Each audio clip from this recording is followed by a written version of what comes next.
News को आप बहुत ही संजीदगी से पढ़ें, सौम्यता से पढ़ें। कोई माई का लाल मुझे रोक नहीं सकता है। न्यूज़ में एक शोर है, ठीक है। मैं सुनिए कि दूरदर्शन में बहुत संजीदगी से न्यूज़ होती थी, बहुत अच्छी तरह होती थी। आपको पता है कि जब न्यूज़ पढ़ी जाती है तो कितने लोगों के ब्लड प्रेशर बढ़ जाते हैं, क्योंकि एक हंगामा है।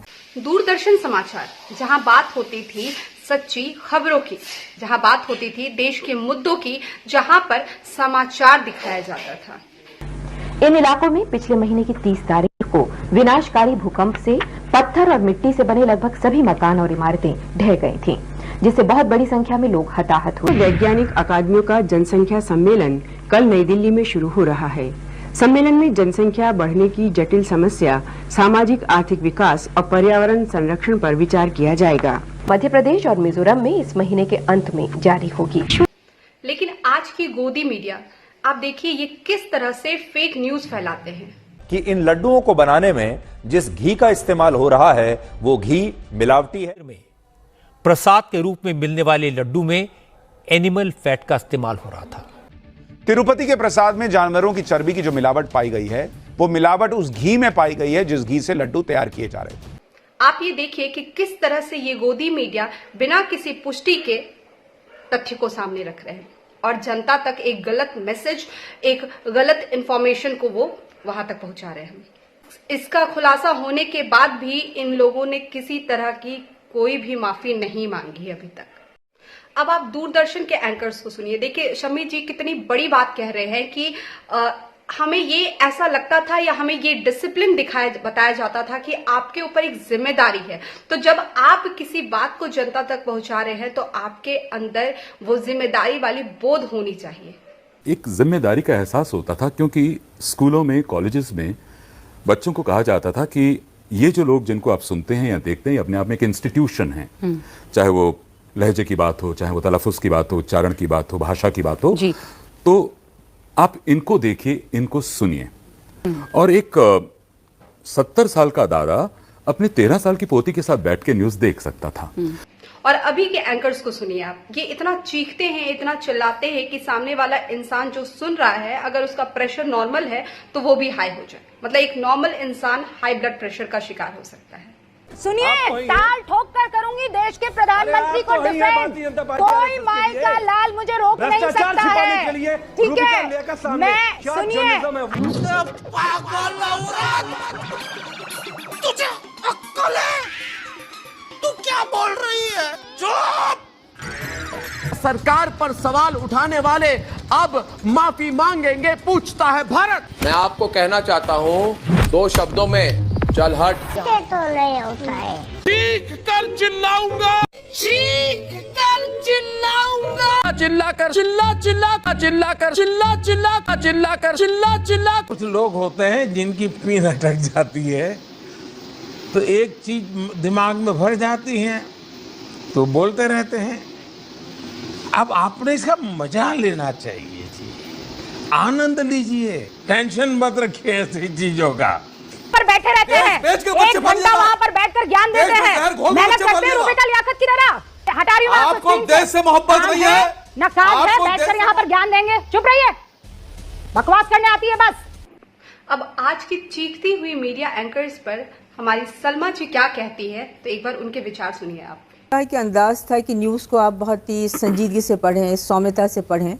न्यूज़ में एक शोर है, तो फिर ये न्यूज़ पसंद किसे आती है? आपको पता है कि जब न्यूज़ पढ़ी जाती है तो कितने लोगों के ब्लड प्रेशर बढ़ जाते हैं, क्योंकि एक हंगामा है। सलमा जी, जिनका अभी हमने जिक्र किया, जो किसी भी तरह के परिचय की मोहताज नहीं है, और वो एंकर्स जो थे उस समय के एंकर्स, उनका जो लेवल होता था, कितना हाई लेवल होता था, क्या क्वालिटीज होती थी। तो देखिए इन पर, सलमा जी पर औरों की प्रतिक्रिया सुनिए, कितना लाजवाब है। Salma Sultan was one whom I like to watch, you know. Favorite anchor तो I think सलमा सुल्तान। जो कान के पास एक गुलाब का फूल लगाती थी, वो भी लोगों को बहुत पसंद आता था। अगर किसी दिन नहीं लगाए हो तो लगता था क्या बात है, पता नहीं आज कुछ दुखी है क्या। घर में सब लोगों को ये होता था, कौन बोल रहा है आज, कौन बोल रहा है।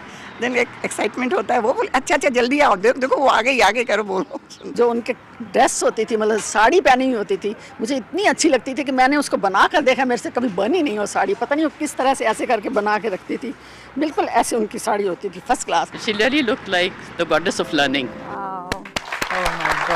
और अब जरा अभी के गोदी मीडिया की भक्ति देख लीजिए सरकार के प्रति।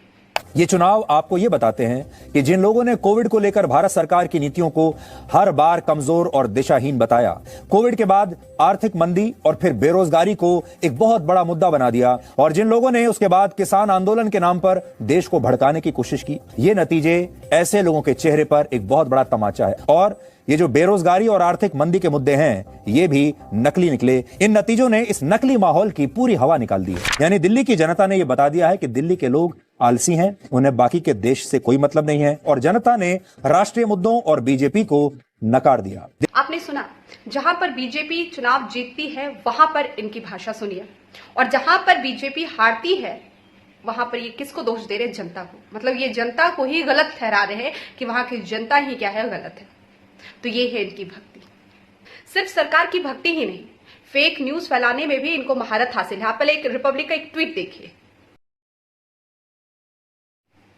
अब इनकी गलत बयानी के चलते यहां पर पंजाब पुलिस को फिर ट्वीट करना पड़ा, और देखिए पंजाब पुलिस का ट्वीट। अब एक और फेक न्यूज देखिए आप। पिछले जन्म में क्या पाप किया था, हिंदुस्तान में पैदा हुए। देखा आपने कि ये स्टेटमेंट था हमारे प्रधानमंत्री मोदी जी का, जिसको इंडिया टीवी वालों ने क्या किया, खरगे का स्टेटमेंट बना के उसको पोस्ट कर दिया। लेकिन फिर से इंडिया टीवी वालों ने रीट्वीट किया और उन्होंने अपनी गलती को माना। आप देखिए ये ट्वीट उनका। और ये जो महान एंकर्स है, ये जो महामानव है, ये लोग, इनकी हरकतें सिर्फ भारत ही नहीं, इन्होंने अपना नाम विदेश में भी कर लिया। आप देखिए विदेशों में भी इनके फेक न्यूज की चर्चा है।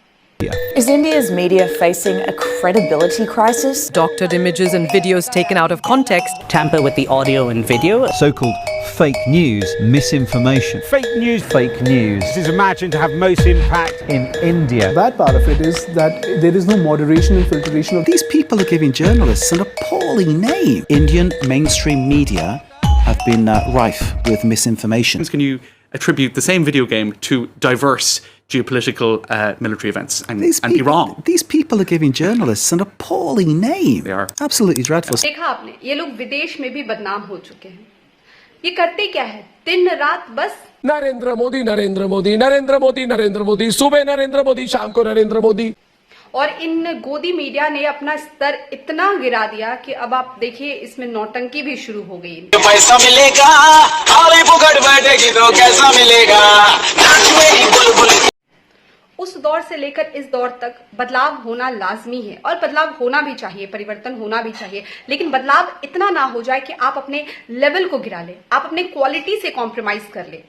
तो यही अंतर रह गया है। जो बदलाव हुए, आपने अपने बेस को ही खत्म कर दिया। मीडिया जगत का जो रोल था वही खत्म हो गया। मीडिया जो कि चौथा पिलर माना जाता है, जिसे चौथा पिलर कहते हैं हम, वो चौथा पिलर ही डगमगा रहा है।